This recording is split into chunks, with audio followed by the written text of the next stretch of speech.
காலத்திற்கும் கர்த்தர் சபைக்காய் கொடுத்த ஒரு தூது என்னவென்றால், ஈசாக்கின் அனுபவம், அதாவது எக்ஸ்பீரியன்சஸ் ஆஃப் ஐசக். ஈசாக்கு தன் வாழ்க்கையில ஆண்டவரோடு பேசினதான நேரத்தில் அவன் தன்னுடைய கடினமான சூழ்நிலைகளை ஆண்டவர் எப்படி மேற்கொள்ள வைத்தார். கடந்த வாரம் இரவு ஆராதனையில ஆபிரகாமின் அனுபவத்தை தியானித்தோம். காலை ஆராதனையில ஜெபத்தை குறித்து தியானித்தோம். இப்பொழுதும் அந்த ஜெபத்திற்கு வலுவூட்டும்படியாய் ஆண்டவர் கொடுத்த ஒரு வார்த்தை தான் எடுத்த ஒரு வருடத்தில் வாசிங்க பார்ப்போம். ஆதியாகமம் 15ஆம் அதிகாரம், ஆதியாகமம் 15ஆம் அதிகாரம் 4ஆம் வசனத்தை வாசிக்க கேட்போம். அப்பொழுது கர்த்தருடைய வார்த்தை எங்கெல்லாம் உண்டாச்சோ, அதாவது கர்த்தருடைய மன்னா எங்கேயெல்லாம் கொடுக்கப்படுகிறதோ, என் அன்பு தெய்வ பிள்ளைகளை, ஒரு வீட்டுல அப்பா வேலைக்கு போயிட்டு வராங்க, கையில தின்பண்டங்கள் வாங்கிட்டு வராங்கன்னா ஒரு சாக்லேட் வாங்கிட்டு வராங்க. வீட்டுல 3 பிள்ளைங்க இருந்ததுன்னா அதை 3 பங்கா பிரிப்பாங்க. அதே ஒரு வீட்டுல 10 பிள்ளைங்க இருந்துச்சுன்னா அதை எத்தனையா பிரிக்கணும்? 10ஆ பிரிக்கணும். அப்போ சபையில் அநேக பிள்ளைகள் இருந்தும் ஆண்டவர் சொற்ப குடும்பங்களை கொண்டு வருகிறார் என்றால், ஆசீர்வாதங்கள் வருகிறவர்களுக்கு மிகுதியாய் செல்ல வேண்டும் என்பதற்காய் அழைக்கப்பட்டது அநேகர். தெரிந்து கொள்ளப்பட்டவர்கள் சிலர். அந்த சிலராய் வைத்திருக்கிறார் என்றால், இன்றைக்கு என் ஆண்டவர் எனக்காய் சுமந்து வந்திருக்கிறதான இனிப்பான செய்தி என்ன தெரியுமா? வார்த்தை எனக்கு உண்டாக போகிறது. ஆதியிலே வார்த்தை உண்டானது, 6 நாட்கள் வார்த்தை உண்டானது, 6 நாட்களும் கர்த்தர் சொன்ன தரிசனம் நிறைவேறினது. 7ஆம் நாளிலே கர்த்தர் ஓய்ந்திருந்தார். அந்த ஓய்ந்திருந்த ஆண்டவரை இந்த நாளிலே நீயும் நானும் பார்க்க வந்திருக்கிறோம். உனக்கும் எனக்கும் அன்றைக்கு ஆபிரகாமிற்கு உண்டானது போல ஒரு வார்த்தை உண்டாகி அவர் சொல்லுகிறது, இவன் உனக்கு சுதந்திரவாளி அல்ல, உன் கர்ப்ப பிறப்பாய் இருப்பவனே உனக்கு சுதந்திரவாளி என்றார். என் அன்பு தெய்வ பிள்ளையே, இந்த ஈசாக்கிற்கு அடையாளம் யார் தெரியுமா? உனக்கும் எனக்கும் அடிக்கப்பட்டதான தேவ ஆட்டுக்குட்டியானவரை நாம் ஈசாக்கிற்கு ஒப்பனையாய் சொல்லலாம். அந்த வார்த்தை மாம்சமானது, அந்த மாம்சம் இறங்கி வந்தது. அது உனக்காய் எனக்காய் நன்மைகளை செய்ய சுற்றி தெரிந்தது. சுற்றி தெரிந்தவர் நன்மை செய்தார். நன்மை செய்தபடியால் நீயும் நானும் இங்கே இருக்கிறோம். அன்றைக்கு உண்டான வார்த்தை இன்றைக்கு இந்த சபை நடுவில் உனக்காய் உண்டாகி அவர் சொல்லுகிறார், இவன் ஒரு சுதந்திரவாளி அல்ல. ஆண்டவரே, என்ன ஆண்டவரை இப்படி சொல்றீங்க? என் அன்பு தெய்வ பிள்ளைகளை, உன் ரத்தத்தை சிந்தி, உன் வியர்வை சிந்தி எந்தெந்த கையின் பிரயாசங்களை மேற்கொள்ளுகிறாயோ அது உன் தொழில்களின் கர்ப்ப பிறப்பு. ஒரு கணவனுக்கும் மனைவிக்கும் பிள்ளைகள் பிறக்கிறது என்றால் அது அவர்களின் கர்ப்ப பிறப்பு. சபைக்கும் ஆண்டவருக்கும் இரத்தத்தால் மீட்கப்பட்டு உள்ளே நான் இருக்கிறேன் என்றால் நான் அவரின் கர்ப்ப பிறப்பு. அப்போ யாரோடு கர்த்தர் பேசுவார் என்றால், எந்த கையின் பிரயாசங்கள் நினைக்கும் என்றால், என் இரத்த வேர்வை சிந்தப்படுகிற இடத்திலே அது என் கர்ப்ப பிறப்பால் மாறுகிறது. அது என் கர்ப்ப பிறப்பால் மாறுகிற நேரத்திலே அவைகளை கொண்டு கர்த்தர் ஆசீர்வதிப்பார். என் அன்பு தெய்வ பிள்ளைகளே, ரோமர் 9ஆம் அதிகாரம் 8ஆம் வசனம் அழகாய் சொல்லுகிறது. அது எப்படி என்றால், மாம்சத்தின்படி பிள்ளைகள் ஆனவர்கள். சபைக்கு எல்லாரும் வரலாம், ஆனால் பிதா, குமாரன், பரிசுத்த ஆவியினாலே ஞான ஸ்நானம் எடுத்து தேவனுடைய இரத்தத்தினாலே கழுவப்பட்டு பாவத்திற்கு மரித்து கர்த்தருடைய வருகைக்கு என்னை ஆயத்தமாய் இருக்கிறவர்கள் தான் தேவனுடைய கர்ப்ப பிறப்புகள். வேதமழகாய் சொல்லுகிறது ரோமர் 9:8, மாம்சத்தின்படி பிள்ளைகளானவர்கள் பிள்ளைகள் அல்ல. எது? வார்த்தை 2வது ஸ்டேஜுக்கு வருது, வாக்குத்தத்தமாய் இறங்கி வருகிறது. இன்றைக்கு இந்த ஆராதனையில அநேக வாக்குத்தத்தங்களை கேட்க போகிறோம். வாக்குத்தத்தத்தின்படி பிள்ளைகள் ஆனவர்களே அந்த சந்ததி எனப்படுகிறார்கள். இந்த வாக்குத்தத்தத்தின் சத்தம் என்னை சுத்தப்படுத்தினபடியால் அவர் சித்தத்தை செய்ய என் காதுகளிலே தொனித்துக் கொண்டிருக்கிறது. எழுதுகிற தேவ பிள்ளைகள், நீங்கள் எழுதுவீர்கள் என்றால் உங்கள் குறிப்புகளை எழுதி வைத்துக் கொள்ளுங்கள். வாக்குத்தத்தம் இருக்கும் இடத்தில் வாக்குவாதங்கள் இருக்காது. மறுபடியும் சொல்லுகிறேன், வாக்குத்தத்தம் இருக்கிற இடத்துல வாக்குவாதங்கள் இருக்காது. இந்த மாதத்துல உன் தொழில்களில, உன் குடும்பத்துல, உன் ஊழிய பாதையில, உன் வாழ்க்கையில எங்கே வாக்கு தத்தங்களை நீ பார்த்து கொண்டிருக்கிறாயோ, வாக்கு தத்தமானவர் உனக்காய் வார்த்தைகளாய் இறங்குகிறார். அந்த வார்த்தைகள் இறங்குகிற நேரத்திலே அன்றைக்கு இஸ்ரவேல் ஜனங்கள் மன்னாவை பொறுக்கி கொண்டது போல நான் என் இருதய பலகையிலே எடுத்துக்கொள்ள வேண்டும். என் அன்பு தேவ பிள்ளையே, உனக்கான வார்த்தை தான் இது. மறுபடியும் சொல்லுகிறேன், வாக்கு தத்தம் இருக்கிற இடத்தில் வாக்குவாதங்கள் இருக்காது. 5 காரியங்களை தியானிக்க போகிறோம். வாக்குத்தத்தம் இருக்கிற இடத்தில் இருப்பது முதலாம் காரியம், கீழ்ப்படிதல். வாக்குத்தத்தம் எங்கே இறங்கி வரும் என்றால், எங்கே ஒருவன் கீழ்ப்படுகிறானோ, கர்த்தரின் சொல்லுக்கு தன்னை அர்ப்பணிக்கிறானோ, ஆண்டவருக்காய் தன்னை ஒப்புக் கொடுக்கிறானோ, கீழ்ப்படுகிற இடத்துல வாக்குத்தத்தங்கள் வந்து இறங்கும். வேதம் அழகாய் சொல்லுகிறது. ஆதியாகமம் 22ஆம் அதிகாரம், ஆதியாகமம் 22ஆம் அதிகாரம் 3ஆம் வசனத்திலே ஆண்டவர் ஆபிரகாமை பார்த்து கேட்கிறார், உன் பிள்ளை எனக்கு வேண்டும் என்று சொல்லி. அவன் செய்கிற காரியத்தை பாருங்க. கீழ்ப்படுகிற மனிதனின் வாழ்க்கையில் முதலாவது இருக்க வேண்டியதான காரியம் ஆபிரகாம் அதிகாலையில். இந்த அதிகாலை அனுபவம் இருக்குதா? அதிகாலையில் எழுந்திருக்கிறோமா? என் அன்பு தேவ பிள்ளைய, தேவனுடைய சமூகத்துல வேதத்தை எடுத்து உட்கார்ந்தாச்சு. ஆண்டவரே, சபைக்கு என்ன சொல்லலாம்? ஆபிரகாம பார்த்தாச்சு, இன்னைக்கு ஈசாக்க பாரு, ஈசாக்கின் காரியங்களை வெளிப்படுத்தி கொடுங்க ஆண்டவரே என்று கேட்கிற நேரத்துல 11:00 இருந்து 1:30 மணி வரைக்கும் ஆண்டவர் ஷிஃப்ட் போட்டு கொடுத்துட்டான். ஆண்டவரே, இன்னொரு சபைக்கு நான் வார்த்தையை கொண்டு போக வேண்டுமே, இதையே கொடுத்துடலாமா? இதற்காக நான் உன்னை அழைக்கல. வேலைக்காரன் தான் கூலிக்கு பாத்திரமா இருக்கிறான். உனக்கு வாயை நான் கொடுத்தது எதுக்கு தெரியுமா? என் வார்த்தைகளை நீ பேசிக்கொண்டே இருக்கணும். அடுத்தது 1:30 மணிக்கு உட்கார்ந்தாச்சு, 3:40 வரைக்கும் நீ என்னுடையவள் என்று இன்னொரு வார்த்தையை ஆண்டவர் பேசிக் கொண்டிருக்கிறார். என் அன்பு தேவ பிள்ளைகளை ஏன் சொல்லுகிறேன் என்றால், நீ துதிக்க தொடங்குகிற பொழுது கட்டளை வெளிப்படும். தாவீது சொல்லுகிறதான நேரத்திலே நான் ஆண்டவரை 7 தரம் துதிக்கிறேன்.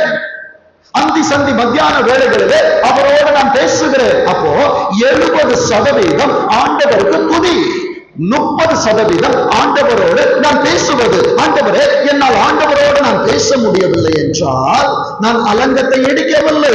70% என்னிலே துதி இருக்கணும்.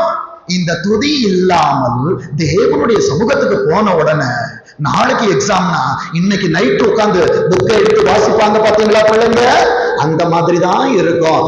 ஆனா டீச்சர் சொல்லி கொடுத்த உடனே, வார்த்தை வந்த உடனே, உமது வார்த்தைகள் கிடைத்த உடனே அவைகளை உட்கொள்ளுகிற பிள்ளைகளா இருந்தீங்கன்னா நடக்கும்போது தியானிப்பீங்கன்னா நான் எனக்குள்ளே தியானிக்கையில் அனல் மூண்டது என்று தாவீது எழுதுகிறார். என் அன்பு தேவ பிள்ளையே, தெய்வ சமூகத்திலே நீ போகிறதான நேரத்திலே முழங்கால் படியிட்டு முதலாவது தேவனை துதி. 70% துதிச்சுட்டே இரு. உன் காரியம் அவருக்கு ஏற்கனவே தெரியும், நீ சொல்ல வேண்டாம். அது உன் வாழ்க்கையில வந்துச்சுன்னா அங்க போய் பெர்மிஷன் கேட்டிருக்கோம். ஏசப்பா, இவங்க குடும்பத்துல நான் போலாமா? ஏசப்பா, இந்த தொழில்களுக்குள்ள நான் போலாமா? இந்த வேலையை நீங்க கொஞ்சம் எடுத்துருங்க ஏசப்பா. அவன் உன்னை எப்படி தூஷிக்கிறான்னு பாருங்க. யோபுவின் அனுபவத்துல நம்ம அநேகம் நடத்தி செல்லு. ஆனால் ஆண்டவருக்கு இரத்தத்தால் மீட்கப்பட்டபடியினால் உனக்கும் எனக்கும் சபைக்கும் அவருக்கும், சபைக்கு நடுவான மத்தியஸ்தர் யாரு தெரியுமா? ஊழியக்காரன் அல்ல, மத்தியஸ்தர் ஆண்டவர். அந்த ஆண்டவருக்கு தெரியும், அவர்தான் பிரிட்ஜ். இது எப்படி நடக்கும்னு அவருக்கு தெரியும். நீ என்ன செய்த? என் அன்பு தெய்வ பிள்ளையே, ஆண்டவர் ஆபிரகாம் இடத்துல கேட்டா, ஈசாக்கு எனக்கு வேணும். கேட்ட உடனே அவன் என்ன பண்ணனான் தெரியுமா? ரெபெக்காளை எழுப்பு போயிட்டு அவன் மனைவி சாராளை எழுப்பல. சாராள் எழுந்துருங்க, எழுப்பவில்லை. என் அன்பு தேவ பிள்ளையே, ஆதாம் இடத்தில் தான் கர்த்தர் ஒரு வேலையை கொடுத்தார், பண்படுத்துகிற வேலை. ஆனால் இன்றைக்கு மாற்றி செய்து கொண்டிருக்கிறோம். பண்படுத்த வேண்டியவன் பண்படுத்த வேண்டிய காரியங்களை மற்றவர்களிடத்தில் கொடுக்கிறான். காக்க வேண்டியவன் காக்கும் பொறுப்பை மற்றவர்களிடத்தில் கொடுக்கிறான். அப்ப நம்ம கேட்கலாம், ஆண்டவரே, என்னை நம்பி என் விலாயெலும்பை என்னிடத்தில் கொடுத்தீரே, அந்த விலாயெலும்பின் வேலை என்ன? இன்றைக்கு வாசித்ததான நீதிமொழிகள் முதல் வசனம் அதற்கு பதிலை தருகிறது. புத்தி உள்ள ஸ்திரீ கற்றதால அவங்களது காக்க வேண்டிய வேலை ஆதாமே உன்னுடையது. வேதம் சொல்லுகிறது பாருங்க, ஆபிரகாம் அதிகாலையில் எழுந்து தன் கழுதையின் மேல் சேணம் கட்டி தன் வேலைக்காரரில் 2 பேரை தன் குமாரனாகிய சென்டர் பாயிண்ட் யார் ஆண்டவர் கேட்டாரோ, எந்த தொழிலை ஆண்டவர் கேட்கிறாரோ, எந்த குடும்பத்தை ஆண்டவர் கேட்கிறாரோ அங்கே அவர்கள் இருக்க வேண்டும். என் அன்பு தேவ பிள்ளையே, நேற்று தியானிக்கும் போது ஆண்டவர் இந்த வார்த்தையை மறுபடி சொல்லிட்டே இருந்தாங்க. ஏசப்பா ஏன் ஆண்டவரை சொல்றீங்க? நான் வேலை செய்து கொண்டிருந்த நாட்களில் அந்த ஏப்ரல் 1ஆம் தேதி வந்துருச்சுன்னா அந்த முஸ்லிம் இமாமா கூட்டிட்டு வருவாங்க. கூட்டிட்டு வந்து எல்லாரையும் சுத்தி உட்கார வச்சுட்டு அவங்க அக்கௌண்ட்ஸ் நோட் எடுத்து வைப்பாங்க. வச்சுட்டு ஏதோ ஒண்ணு எழுதுவார். அவரு போன உடனே ஒரு பூஜாரி ஒருத்தர் வருவாரு. அவரு வந்துட்டு போனோன்னா அவரு எதையோ எழுதுவார் அக்கௌண்ட்ஸ் நோட்ல. அவரு ஒண்ணு போட்டுட்டு போவாரு. அவரு போன உடனே, எப்பா நீ பிரேயர் பண்ணுவல, இங்க வா, நான் எழுதணும் அந்த அக்கௌண்ட்ஸ் நோட்ல, praise the Lord, God bless you. என் அன்பு தெய்வ பிள்ளைகளே, உலகத்திலே அந்த காரியங்கள் இருக்கிறது. விதைக்க போகிற என்னிடத்துல தேவ பயம் இருக்கிறதா? தேவ பிரசன்னங்கள் இருக்கிறதா? என் அலுவலகத்துல, என் வேலை ஸ்தலத்துல, என் வீட்டுல, என் குடும்பத்துல யார் எனக்காய் வருவது? யார் எனக்காய் பேசுவோம்? நீங்க செபிக்கிறீங்க, ரைட்? ஆனா இஸ்ரவேல் ஜனங்கள் மோசேக்கு பின்பால் போகிறதான நேரத்தில் ஆசாரியனின் பாதம் அங்கே வர வேண்டும். உன் பிரச்சனைக்குரிய இடத்துல உன் ஊழியக்காரனின் பாதங்கள் பட வேண்டும். அதற்கால் சில நேரங்களில் ஆண்டவர் பிரச்சனைகளின் ஊடாய் உன்னை நடத்துகிறதான நேரத்தில் உனக்கு இருக்க வேண்டிய அனுபவம் அதிகாலை எழுந்திருக்க வேண்டும். தேவனிடத்திலே சித்தத்தை கேட்க வேண்டும். ஆண்டவரே, அந்நிய சத்தத்தை நான் கேட்கக்கூடாது. அந்நிய சத்தங்கள் உன் குடும்பத்தில், உன் பிள்ளைகளுக்கு, உன் வாழ்க்கைக்குள்ளாக வரும் என்றால் அங்கே குழப்பங்கள் உருவாகும். மறுபடியும் சொல்லுகிறேன், அந்நிய சத்தங்களை நீ கேட்பார் என்றால் அங்கே குழப்பங்கள் உருவாகும். இங்கே நடக்கிறதான காரியம், அவன் தன் குமாரனை அழைத்துக் கொண்டு போகிறார். 22ஆம் அதிகாரத்தில் 6ஆம் வசனம், ஆபிரகாம் தகன பலிக்கு கட்டைகளை எடுத்து தன் குமாரனாகிய ஈசாக்கின் மேல் வைத்து, சபையே, உனக்கு ஆவிக்குரிய தகப்பனாய் நான் இருப்பேன் என்றால் இந்த பாரம், சபையின் பாரம் பிள்ளைகள் மீது சுமந்தாக வேண்டும். எந்த பிள்ளை தகப்பனின் தாயின் பாரத்தை சுமக்கிறது, அது எதிர்காலத்திற்காய் கத்திற்காய் எழுந்து நிற்கும், குடும்பத்திற்காய் எழுந்து நிற்கும், தேசத்திற்காய் எழுந்து நிற்கும். இன்றைக்கு உன் பிள்ளைகளுக்கு ஆவிக்குரிய கண்ணோட்டத்தோடு நான் சொல்லுகிறேன். சபையில் சொல்லப்படுகிற காரியங்களை, என் அன்பு தேவ பிள்ளைகளே, ஆவிக்குரிய தாய் தகப்பனாய் கர்த்தர் உங்களுக்கு எங்களை தந்திருக்கிறார் என்றால் உங்களை சுமக்க வேண்டியது எங்கள் கடமை. ஆனா அவர்களுக்கு வேலை இருக்குமே, அவங்க வேண்டாம். டிவியில நான் நிறைய பேரை பார்க்கிறேன், அவர்கள் எனக்காய் பிரேயர் பண்ணுவார்கள். எப்படிப்பா உங்க பேர் அவங்களுக்கு தெரியும்? உன் வீட்டில் இருக்கிற பிள்ளையை குறித்த தரிசனம் உனக்கு இருக்கிறதா? இல்ல நான் பக்கத்து வீட்டுல இருக்கிறவன், இல்ல பக்கத்து வீட்டுல இருக்கிறவன் இன்னும் ஃபீஸ் கட்டல, நான் ஃபீஸ் கட்டுவேன்னு சொல்லுவாங்களா? என் அன்பு தேவ பிள்ளைகளே, சில நேரங்களில் மதி ஈனமாய் செய்கிற காரியம் இவ்வளவு நாள் ஆண்டவர் காணாதது போல் இருந்தா, ஆனா நாம் தேவன் யார் என்று அறிந்த நேரத்துல அவர் நம்மிடத்துல பேசுவார். வேதம் சொல்லுகிறது, தன் குமாரனாகிய ஈசாக்கின் மேல் வைத்து தன் கையிலே நெருப்பையும் கத்தியும் எடுத்துக்கொண்டார். இருவரும் கூடி போனார்கள். இன்றைக்கு நீ யாரோடு நடக்கிறாய்? யாரோடு பேசுகிறாய்? யாரிடத்தில் உன் பங்கு இருக்கிறது? உன் சபையில் உன் பங்கு இருக்கிறதா? உன் தொழுவத்தில் உன் பங்கு இருக்கிறதா? என் அன்பு தேவ பிள்ளைகளே, இந்த பங்கு உன்னிடத்தில் இருக்கும் என்றால் கர்த்தருடைய சத்தத்தை உன் காதுகள் கேட்கும். வேதம் அங்கே சொல்லுகிறது, 7ஆம் வசனத்தின் பிற்பகுதி சொல்லுகிறது, தகன பலிக்கு ஆட்டுக்குட்டி எங்கே என்றார். எப்ப ஊழியக்காரங்கிட்ட விசுவாசி பிள்ளைகள் என்று அனுபவத்தில் வரும்போது பேச முடியும் தெரியுமா? சபை முடிஞ்ச உடனே சில காரியங்களை மனது விட்டு பேசும் பொழுது, வீடுகளுக்கு வரும் பொழுது, உங்கள் தொழில்களிலே வரும் பொழுது, நாம் நடந்து செல்லுகிறதான நேரத்திலே, அநேகர் இருக்கிற நேரத்தில் எல்லாம் பேச முடியாது.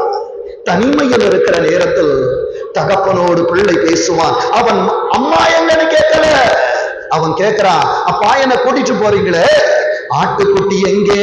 அதற்கு அவன் சொல்லுகிற பதில் 8ஆம் வசனம் சொல்லுகிறது, அதற்கு ஆபிரகாம், என் மகனே, தேவன் தமக்கு தகன பலிக்கான ஆட்டுக்குட்டியை பார்த்து கொள்ளுவார் என்றான். என் அன்பு தேவ பிள்ளைகளே, இன்றைக்கு உன் தொழில்களிலே, உன் வாழ்க்கையிலே, உன் கையில் பிரயாசங்களிலே நீ பிரச்சனைகளை பார்த்து கொண்டிருக்கிறாய் என்றால் இந்த ஆவிக்குரிய தகப்பன் உனக்கு கொடுக்கிற பதில் என்ன தெரியுமா? கர்த்தர் பார்த்து கொள்ளுவார். கர்த்தர் பார்த்துக் கொள்ளுவார். இது வேற யாராலையும் கொடுக்க முடியாது. வேற எல்லாம் மனச மயக்கிற மாதிரி நல்லா சொல்லுவாங்க. டிவி ஆன் பண்ணா ஒரே செழிப்பாதான் இருக்கும். ஆனா உங்க அப்பாவுக்கு மட்டும் தான் தெரியும் நீ எங்கே தவறுகிறாய், எந்த இடத்தில் தவறிக்கொண்டிருக்கிறாய். என் அன்பு தேவ பிள்ளையே, 9ஆம் வசனம் சொல்லுகிறது, தேவன் அவனுக்கு சொல்லி இருந்த இடத்திற்கு வந்தார்கள். ஆண்டவர் யாரிடத்தில் திட்டங்களை சொல்லுவார் என்றால் தகப்பனிடத்தில் பேசுவார். எந்த இடத்துக்கு பிள்ளையை பிடிச்சு போனோம், எப்ப பிள்ளையை செபிக்க வைக்கணும், எப்ப வேதத்தை வாசிக்க வைக்கணும், எப்ப வீடுகளில் ஜெபக்கூட்டத்தை நடத்த வைக்கணும். ஆண்டவர் சில நேரங்களில் உள்ளே பாரத்தை போடுகிற நேரத்துலதான் ஜெபக்கூட்டம் வைங்கன்னு சொல்றோம்னா ஆண்டவர் ஏதோ ஒரு குடும்பத்தோடு பேச வேண்டும் என்று சொல்லி இருக்கிறபடினா மறைமுகமா சொல்றேன். ஏன்னா இன்னைக்கு சொன்னோம்னா அடுத்த வார்த்தை எப்படி தெரியுமா வரும், அவருக்கு வீட்டுக்கு வரணும், அதனாலதான் அவர் என் பேரை சொல்லி கூப்பிடுறாரு. இல்லைங்க, உன் குடும்பத்திலே ஏதோ ஒன்று நடைபெற போகிறது என்பதை ஆண்டவர் மனதிலே போட்ட பாரம் இருக்கிறபடியினால் தான் சில நேரங்களில் பிள்ளைகளோடு தகப்பன் பேசுவான். வேதம் அங்கே சொல்லுகிறது, அவர்கள் தேவனின் சொல்லுக்கு முதலாவது ஆபிரகாம் கீழ்ப்படுகிறான். கீழ்ப்படிந்து வந்தார்கள். தன் குமாரனாகி ஈசாக்கை கட்டி அந்த பலிபீடத்தில் அடுக்கிய கட்டைகளின் மேல் அவனை கிடத்தினார். இன்றைக்கு உன் சபையின் சட்ட திட்டங்களுக்கு உன்னை அர்ப்பணிக்கிறாயா? உன் தகப்பனின் வார்த்தைகளுக்கு உன்னை அர்ப்பணிக்கிறார். அவர் பாட்டு பேசுவாருங்க. நீ ஞாயிற்றுக்கிழமை வரலன்னா அவர் போன் பண்ணுவாரு, இல்லைன்னா வீட்டுக்கு வர. இல்லைங்க, உண்மையான பாசத்தோடு இருப்பாய் என்றால் பரம தகப்பனின் நேசங்கள் உனக்குள்ளாய் உண்டாயிருக்கும். இன்றைக்கு நேசங்கள் இல்லாதபடிக்கு சில பிரச்சனைகள் அனுகூலமற்றும் இருக்கிறது என்றால் ஆண்டவர் உன்னோடு தெள்ள தெளிவாய் பேசுகிறார். அந்நிய நுகம் உனக்கு வேண்டாம். என் அன்பு தேவ பிள்ளைகளே, அந்நிய நுகத்தோடு நீ பிணைப்படாது இருப்பாயாக. வேதம் அங்கே சொல்லுகிறது பாருங்க, 12ஆம் வசனத்துல வார்த்தை வந்துருச்சு. அப்பொழுது அவர் பிள்ளையாண்டான் மேல் கைய போடாத, நீ கீழ்ப்படுகிற பிள்ளையா இருப்பன்னா ஆபிரகாம் பரிந்து பேச வேண்டாம், உனக்காக பரம தகப்பன் பரிந்து பேசுவார். எழுதுகிறவர்கள் எழுதி வைத்துக் கொள்ளுங்க, கீழ்ப்படுகிற பிள்ளைகளுக்காய் பரலோகம் பரிந்து பேசும். மறுபடியும் சொல்லுகிறேன், கீழ்ப்படுகிற பிள்ளைக்காய் ஆபிரகாம் அல்ல, ஆபிரகாமை உண்டாக்கினவர் பரிந்து பேசுவார். என் அன்பு தேவ பிள்ளைகளே, 14ஆம் வசனம் சொல்லுகிறது, ஆபிரகாம் அந்த இடத்திற்கு யெகோவா ஈரே. ஏசப்பா ஏன் உன்னை இங்க கொண்டு வந்தாங்க தெரியுமா?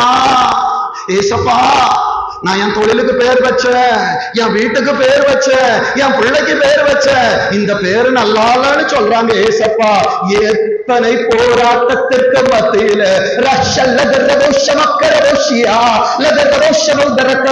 எத்தனை தரிசனத்திற்கு மத்தியில நான் கர்ப்பம் தரித்து வைத்தது அல்லவா? இன்றைக்கு ஆண்டவர் ஒன்றை பார்த்து சொல்லுகிறார், நீ வைத்தது ஒருவராலும் தொட முடியாது. உன்னை தொடுகிறவர் என் கண்ணின் மண்ணை தொடுகிறார்.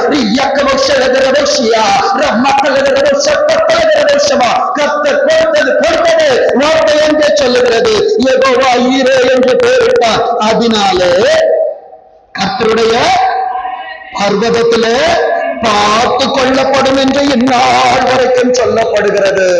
இந்த யெகோவா ஈரின் அனுபவத்தை ஆபிரகாம் காண்பித்து கொடுப்பதை ஈசாக்கின் கண்கள் நன்றாய் பார்த்திருக்க வேண்டும். என் அன்பு தேவ பிள்ளைகளே, வந்திருக்கிற ஈசாக்குகளே, இன்றைக்கு சொல்லப்படுகிற தீர்க்க தரிசன வார்த்தைகளை உங்கள் மேல் வீட்டு அறையிலே, உங்கள் சிந்தையிலே நிலைநிறுத்திக் கொள்ளுங்க.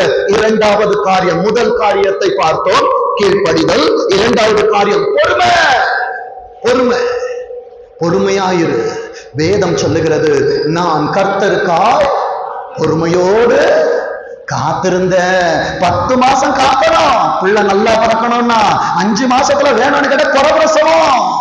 இந்த குறைகள் இருக்கக்கூடாது என்பதற்காக உன் வாழ்க்கையில, உன் ஊழிய பாதையில, உன் தொழில்களிலே ஆண்டவர் உன்னை காக்க வைக்கிறார். காக்க வைக்கிற நேரத்தில் பொறுமையோடு காத்திரு. அவர் உன் பக்கமாய் சாய்ந்து உன் கூப்பிடுதலின் சத்தத்தை கேட்பார். வேதம் சொல்லுகிறது, ஆதியாகமம் 25ஆம் அதிகாரம் 20ஆம் வசனம் சொல்லுகிறது, ஈசாக்கு ரெபெக்காளை விவாகம் பண்ணுகிற போது 40 வயதாயிருந்தான். நான் சொந்தத்துக்கு போய் தேடல, அப்பா எனக்கு 20 வயசு ஆயிடுச்சு, நான் காலேஜ் முடிச்சுட்டேன், என் ஃப்ரெண்ட்ஸ் எல்லாருமே டியூக் பைக் வச்சிருக்கிறாங்க, அது பெரிய ஃப்ளோர் வச்ச மாதிரி இருக்கு, அந்த ஃப்ளோர்ல உட்கார வைக்கிறதுக்கு யாரையோ உட்கார வச்சிருக்கிறாங்க. வெயிட் பண்ணு. ஆபிரகாமுக்கு தெரியும், ஈசாக்கு பொறுமையோடு காத்திருந்தான். யாக்கோபு 5ஆம் அதிகாரம் 11ஆம் வசனம் இப்படி சொல்லுகிறது, இதோ பொறுமையாய் இருக்கிறவர்களை பாக்கியவான்கள் என்கிறோமே. உன் வாழ்க்கையிலே பொறுமை இருக்கும் என்றால் வேதம் உனக்கு கொடுக்கிற பெயர் பாக்கியவா, பாக்கியவதி. சோதனைகளை சகிக்கிறவனே நீ பாக்கியவா, சோதனைகளை சகிக்கிறவனே நீ பாக்கியவதி. என் அன்பு வேத பிள்ளையே, வேதம் சொல்லுகிறது, யோபின் பொறுமையை குறித்து கேள்விப்பட்டிருக்கிறீர்கள், கர்த்தரின் செயலின் முடிவையும் கண்டிருக்கிறீர்கள். வா முடிவை பார்க்க போறியா? ஏசப்பாவோட முடிவுக்கு பார்க்கணும்னு வெயிட் பண்ண போறியா? என் ஆண்டவர் உன்னை பார்ப்பதற்காய் காக்க வைத்திருக்கிறார். என் அன்பு தேவ பிள்ளைகளே, ஆதியாகமம் 24ஆம் அதிகாரம் அடையாளம் என்ன தெரியுமா? 24 என்பது நீயும் நானும் பயணிக்கிற 24ஆம் ஆண்டை குறிக்கிறது. 6 என்பது 6ஆம் நாளில் படைக்கப்பட்ட மனிதனே, உனக்காய் ஆண்டவர் கொடுக்கிற வார்த்தை. 24ஆம் அதிகாரம் 6வது வசனத்தை வாசித்து உதவி செய்யுங்கள். நீ என் குமாரனை மறுபடியும் அங்கே அழைத்து கொண்டு போகாதபடிக்கு, எங்க விட்டு வந்த எகிப்துக்கு, விட்டு வந்த காரியத்திற்கு, விட்டு வந்த உலகத்திற்கு எதை விட்டுட்டு வந்தியோ? நான் எகிப்துல இருந்தப்ப நல்லா இருந்தேன் சொல்லாத. ஆபிரகாம் இன்றைக்கு உனக்கு சொல்லி கொடுக்கிறதான வார்த்தை என்னவென்றால், எதை நீ விட்டு வந்தாயோ, எதை விட்டு விலக வேண்டும் என்று ஆண்டவர் உன்னோடு பேசினார், மறுபடியும் அவர்களோடு தொடர்பை ஏற்படுத்தாது. என் அன்பு தெய்வ பிள்ளைகளே, திட்டவட்டமாய் தன் ஊழியக்காரனிடத்தில் சொல்லுகிறான், என் குமாரனை அங்கே அழைத்து கொண்டு போகாதபடிக்கு எச்சரிக்கையாயிரு. இன்றைக்கு பரம தகப்பன் என்னிடத்திலே என் சிந்தையில் வைத்ததை ஈசாக்கு ஊழியக்காரனுக்கு சொல்லுகிறது, பிள்ளைகளை விட்டு வந்த காரியத்திற்கு கூட்டிக் கொண்டு போகாதே, அவர்களை அங்கே அனுப்ப அனுமதிக்காதே. அந்நிய அக்கினி உள்ளே இருக்கக்கூடாது, கீழ்ப்படியாமை அங்கே இருக்கக்கூடாது, பொறுமையின்மை அங்கே இருக்கக்கூடாது. என் அன்பு தெய்வ பிள்ளையே, 31வது வசனம் சொல்லுகிறது. அப்போ 7வது வசனத்தை வாசிங்க பிரதர்.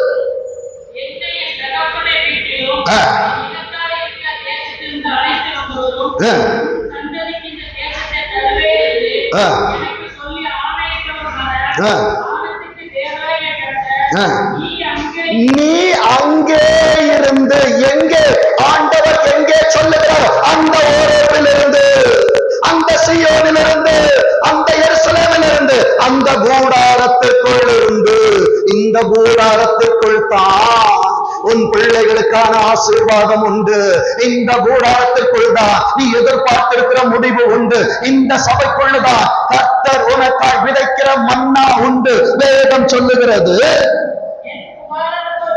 என் குமாரனுக்கு ஒரு பெண்ணை கொண்டு வரும்படி தம்முடைய தூதனை உனக்கு முன்பா அனுப்புவார். இந்த தகப்பன் சொல்லுகிறேன், இந்த பிரச்சனையை பார்த்து பயப்படுகிறாயோ, உன் பிரச்சனையை சால்வ் பண்றதுக்கு என் ஆண்டவர் இப்பொழுது இந்த இடத்துல உனக்காய் தூதனை அனுப்புகிறார். விசுவாசிக்கிறவர் ஆமென் என்று சொல்லுங்க. கர்த்தர் உனக்கு தூதனை அனுப்புவார், நீ பொறுமையாயிருந்தா. நான் இஷ்டப்படி நான் எல்லாம் செய்வேன்னா அங்கே தூதன் வரமாட்டான். பொல்லாங்கன் அங்கே வந்து உன்னை விளக்கல்ல நின்று கொண்டிருப்பான். என் அன்பு தெய்வ பிள்ளையே, 31ஆம் வசனம், ஆண்டவருக்காய் பொறுமையோடு காத்திருந்தான், தரிசனத்தோடு கூடியதான ஊழியக்காரனை அனுப்புகிறான். இங்கே வார்த்தை வருகிறது, நீ எதை தேடி ஓடுகிறாய், எந்த காரியத்தை முடிக்க வேண்டும் என்று பிரயாசப்படுகிறாய். என் அன்பு தெய்வ பிள்ளையே, கர்த்தர் இந்த க்ஷணத்திலே 31 என்று சொல்லு, இந்த 31ஆம் நாட்களுக்கு கர்த்தர் உன் பிரச்சனைகளை முடிப்பார், முடிப்பார், முடிப்பார், தடைகளை உடைப்பார். என் அன்பு தேவ பிள்ளையே, வேதம் சொல்லுகிறது, அப்பொழுது அவர் கர்த்தரால் ஆசீர்வதிக்கப்பட்டவரே உள்ளே வாரும். எந்த பிரச்சனையை பார்த்து பயப்படுறியோ மனுஷனை தேடி போவாத. ஏசப்பாவுடைய சமூகத்தில் உட்கார்ந்து அங்க போய் நின்னா அங்கே உள்ள வாங்க பிரதர், உள்ள வாங்க ஐயா, உள்ள வாங்க sir, I am waiting for you. ஏசப்பா என்கிட்ட பேசிட்டாங்க, உனக்காக தான் வெயிட் பண்ணிட்டு இருக்கிற. மனுஷனை நம்பாத, ஆண்டவர் என் மனதில் விதைத்ததான் தரிசனத்தை நான் தரிசனத்தோடு பேசிக் கொண்டிருக்கிறேன். அன்பு வேத பிள்ளையே, வேதம் சொல்லுகிறது, உமக்கு வீடும். நம்ம என்ன நினைக்கிறோம், ஆண்டவரே இந்த பிரச்சனையை நம்ம மேற்கொண்டுச்சுன்னா என் வீட்டுக்கு நான் என்ன பதில் சொல்லுவேன்? என் பிள்ளைகளுக்கு என்ன பதில் சொல்லுவேன்? ஏசப்பா சொல்றாங்க, உமக்கு வீடும் ஒட்டகங்களுக்கு இடமும் ஆயத்தம் ஆயத்தம் பண்ணி இருக்கிற. உன் பிரச்சனை உனக்காக ஆயத்தம் பண்ணி இருக்குப்பா. நீ பொறுமையாயிரு, பதறாத. அழைத்தவருக்கு தெரியாதா? நடத்துபவருக்கு தெரியாதா அவர் எப்படி செய்ய வேண்டும் என்று? உனக்கானதை அவர் பார்த்துக் கொள்ளுவார். நீ பொறுமையோடு காத்திரு. இப்போ அந்த 36வது வசனத்தை 2வது பகுதி சொல்லுகிறது பாருங்க. அவர் தமக்கு உண்டான யாவையும் அவனுக்கு கொடுத்திருக்கிறார். என் தேவ பிள்ளையே, இந்த சபையில வார்த்தையை கேட்கிற பாத்தியா? இன்னைக்கு கொடுக்கிற வார்த்தையெல்லாம் ஏசப்பா உனக்கு தான் கொடுக்கிறாங்க. ஆபிரகாம் ஈசாக்கிற்கு கொடுத்தான். ஆபிரகாமுக்கு கொடுத்தவர் நேற்று இரவு எனக்கு கொடுத்ததை நான் உனக்கு கொடுக்கிறேன். வந்திருக்கிற தேவ ஜனமே, நீ கர்த்தரால் ஆசீர்வதிக்கப்பட்டவர். விசுவாசிக்கிறீங்களா? நீங்கள் கர்த்தரால் ஆசீர்வதிக்கப்பட்டவர்கள். வேதம் அங்கே சொல்லுகிறது. 50வது வசனத்தை வாசிங்க. அப்பொழுது லாபானும் பிரச்சனையா இருந்தாலும் சரி, ஆசீர்வாதமா இருந்தாலும் சரி, ஒரு விசுவாசியின் வாழ்க்கையிலே ஒரு காரியம் கதவை தட்டுகிறது என்றால் அவன் வாயில் இருந்து வர வேண்டிய வார்த்தை, இந்த காரியம் கர்த்தரால் வந்தது. சொல்ல ஆயத்தமா இருக்கணும். ஏன்னா உன் பிரச்சனையை முடிக்கிறதுக்கு ஏசப்பா ஏற்கனவே சொல்யூஷனை வச்சுட்டாங்க. வேதம் சொல்லுகிறது, இந்த காரியம் கர்த்தரால் வந்தது. உமக்கு நாங்கள் நல்லதும் சொல்லக்கூடாது, கெட்டதும் சொல்லக்கூடாது. ஏசப்பா நல்லது நடந்தா ஏசப்பா நல்லவர், நல்லது நடக்கலாம் ஏசப்பா கெட்டவர் சொல்லாத. உலகத்தான் சொல்றா, லாபான் சொல்றா, பெத்துவேல் சொல்றா. சபையே, நீ ஏன் சொல்ல மறக்கிற? கர்த்தரை தெய்வம் என்று ஆராதித்தாயே, பாபாங்களை சங்கரித்தாயே, பிரச்சனைகளை முறியடித்தாயே. இன்றைக்கு உன் வாயிலிருந்து வர வேண்டிய காரியம் என்ன தெரியுமா? இந்த காரியம் பொறுமையா இருந்தாதான் இதை சொல்ல முடியும். பதறினால் சொல்ல முடியாது. பதறுகிற காரியம் சிதறும். விசுவாசிக்கிறவன் பதறா. என் அன்பு தெய்வ பிள்ளையே, 51வது வசனம். ஆண்டவரே, நான் சொல்றேன், ஆனால் நான் விரும்புகிற ஆசீர்வாதம் என் கூட வருமா? நான் விரும்புகிறதான காரியங்கள், நான் எதிர்பார்த்திருக்கிற காரியங்கள் என் கூட நடந்து வருமா? ஏசப்பா சொல்றாங்க. 51வது வசனத்தை வாசிங்க. இதோ ஆசீர்வாதம் முன்னால இருக்குது, நீங்க கேளுங்க. ரெபெக்கா உங்க கூட வருமானு கேளுங்க. உங்க தொழில ஆசீர்வாதம் வருமானு கேளுங்க. உங்க பிள்ளைகள் வாழ்க்கையில எதிர்கால ஆசீர்வதிக்கப்படுமான்னு கேளுங்க. நீங்க தாங்க கேட்கணும். வாயை திறந்து கேட்கலையே, மனுஷன் போய் கேட்கலையே. மனுஷன் கிட்ட போய் கேட்கறதோட, சண்டைக்காரங்கிட்ட பேசிட்டு இருக்கிறதோட, சாட்சிக்கார இடத்தில் வந்து உன் குறைகளை சொல்லு. இன்னைக்கு ஏசப்பா அதுக்குதான் அவன் இங்க கொண்டு வந்திருக்கிறாரு. என் அன்பு தேவ பிள்ளையே, ஈசாக்கின் அனுபவத்தில் கர்த்தர் உன்னை நடக்க பயிற்சி வைக்கிறார். வேதம் அங்கே சொல்லுகிறது, கர்த்தர் சொன்னபடியே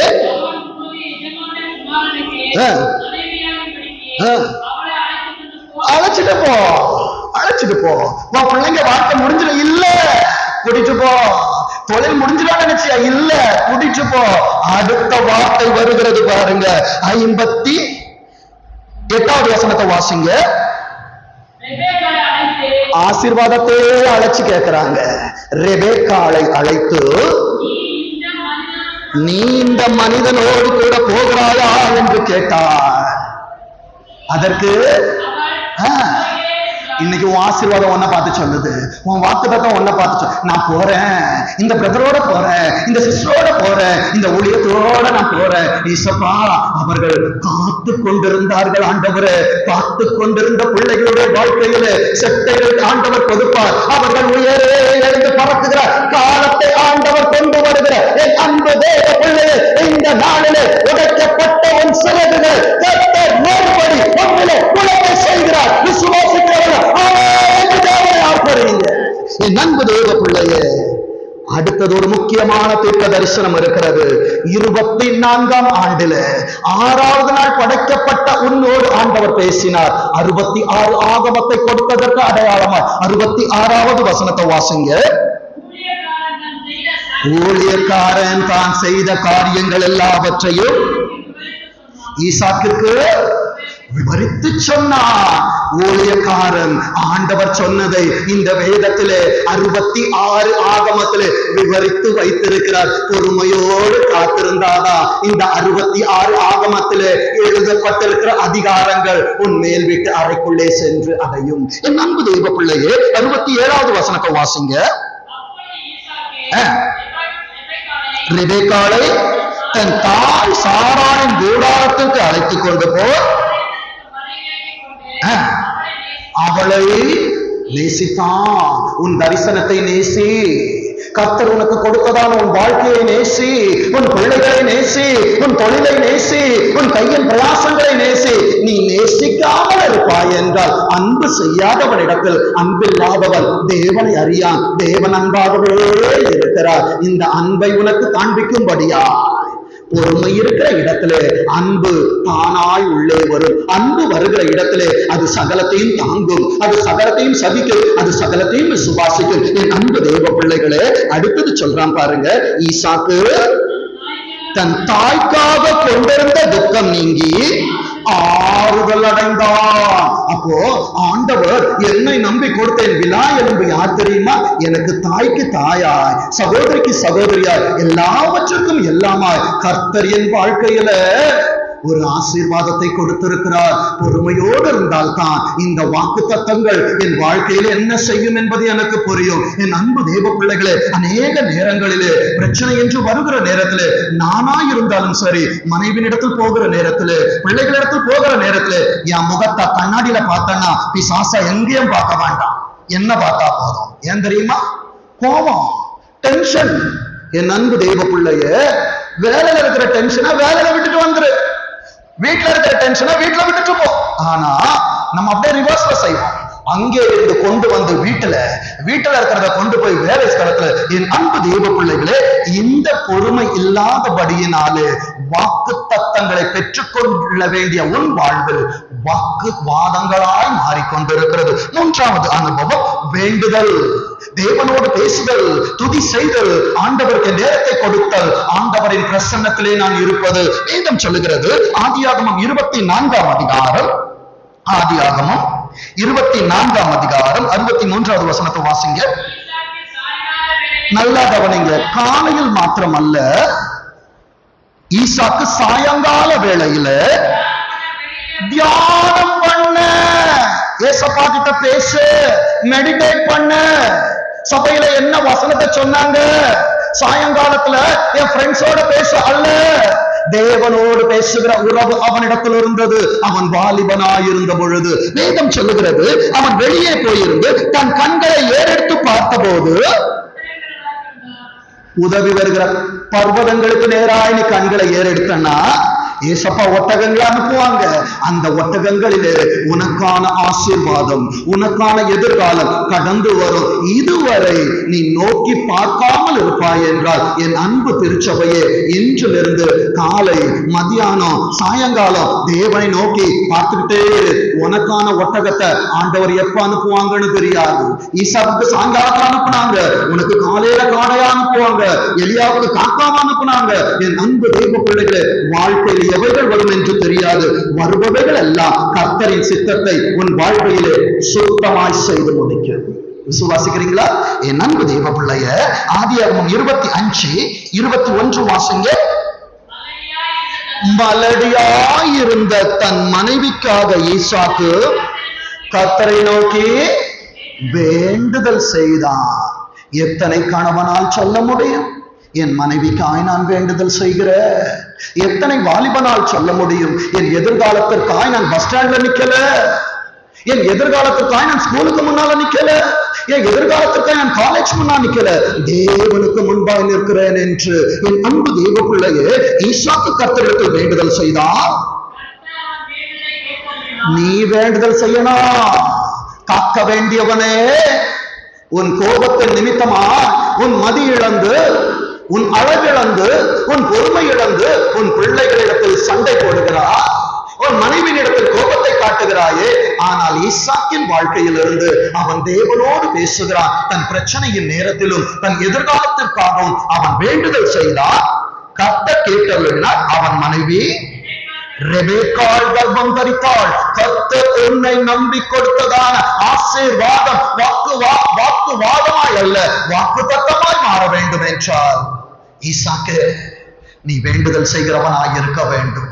உடனே ரெபேக்காள்லாம் பாக்குறாங்க, எங்களை ஃப்ரீயா விட்டுட்டார். இல்ல, ஏசப்பா உங்களுக்கும் வார்த்தையை வச்சிருக்கிறாங்க. அதற்கு அடுத்த வசனம் 22வது வசனம் சொல்லுது, அவள் கர்ப்பத்தில் பிள்ளைகள் ஒன்றோடொன்று மோதிக்கொண்டு இருந்தது. ஏசப்பா என்ன நம்பி இந்த வாழ்க்கையை கொடுத்தீங்க, ஏசப்பா என்ன நம்பி இந்த பிள்ளைய கொடுத்தீங்க, ஏசப்பா என்னிடத்துல இந்த தொழிலை கொடுத்து இதை செய்ய சொன்னீங்க, ஏசப்பா இது மோதிக்கொண்டிருக்கிறது, இந்த காரியம் என்னவா இருக்கும் என்று சொல்லி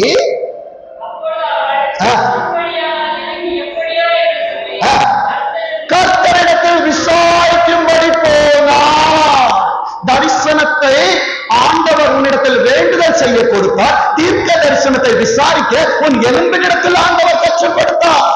எதிர்காலம் எப்படி இருக்கும் என்று சொல்லி ரெபேக்காளின் இடத்தில் ஆண்டவர் தீர்க்க தரிசனங்களை வெளிப்படுத்தினார். கையின் பிரயாசங்கள் 2016 எனக்கு ரொம்ப பெருமை இருந்துச்சுங்க.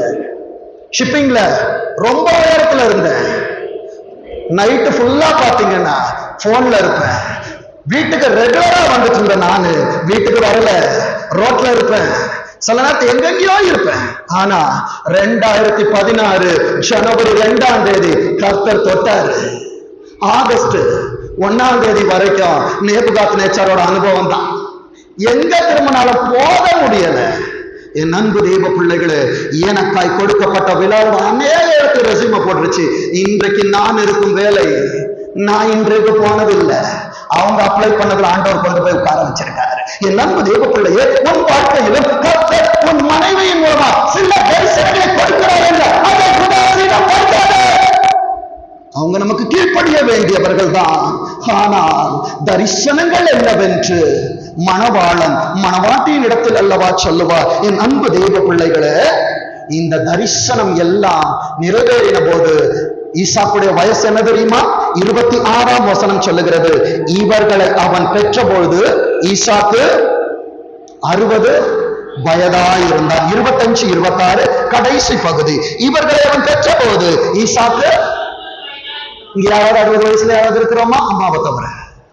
என் அன்பு தெய்வ பிள்ளைகளை, இன்னும் 60 வயசு ஆகல. கர்த்தரின் கரத்தில் கொடுத்த தரிசனம் சாகல, கர்த்தரின் கரத்தில் கொடுத்த தீர்க்கதரிசனம் சாகல. இன்னும் அவைகள் எக்ஸ்பைரி டேட் முடியல. 60 வயதில் பிள்ளைகளை பெற்றான். அந்த 60 வயசானப்பவும் ஈசாக்கு ரெபேக்காளோட உறவு எப்படி இருந்தது தெரியுமா?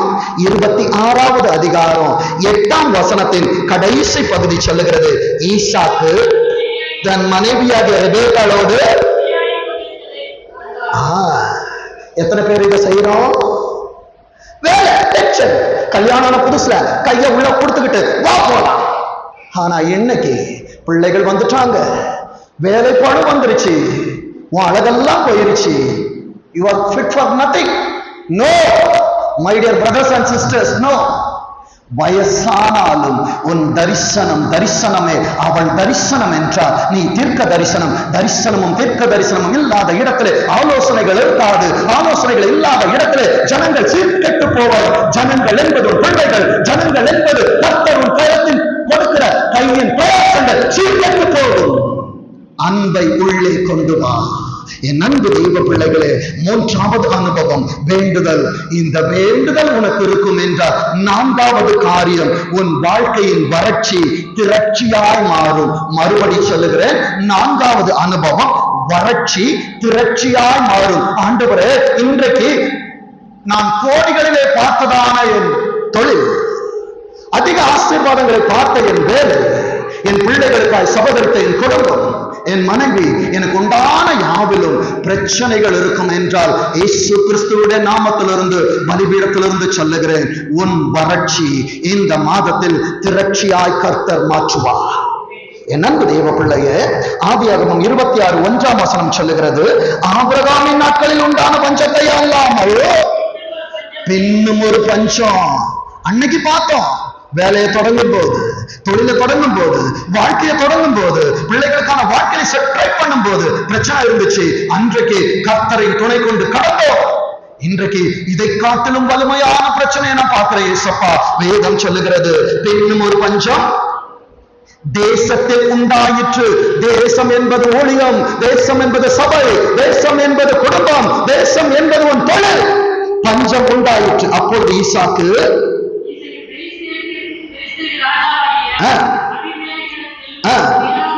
கேராருக்கு போறான். ஆனா ஏசப்பாவோட தரிசனம் என்னன்னா, கர்த்தர் அவனுக்கு தரிசனமாகி,